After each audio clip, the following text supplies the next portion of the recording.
Hero Nagarjuna పిటిషన్పై ఇవాళ నాంపల్లి కోర్టులో విచారణ జరగనుంది. మంత్రి కొండా సురేఖ వ్యాఖ్యలపై ఆయన కోర్టును ఆశ్రయించారు. నాంపల్లి కోర్టులో పరువు నష్టం దావా, క్రిమినల్ కేసులు వేశారు. తమ కుటుంబ గౌరవాన్ని, ప్రతిష్టను దెబ్బతీసేలా కొండా సురేఖ వ్యాఖ్యలు చేశారని అక్కినేని నాగార్జున పిటిషన్లో పేర్కొన్నారు.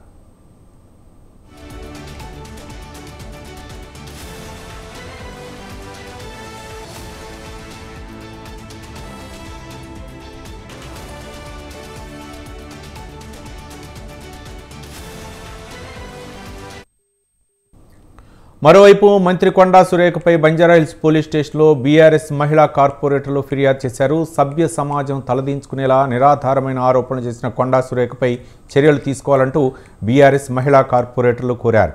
కొండా సురేఖ ఆరోపణలు వెనక్కి తీసుకుని వెంటనే బహిరంగ క్షమాపణ చెప్పాలని డిమాండ్ చేశారు.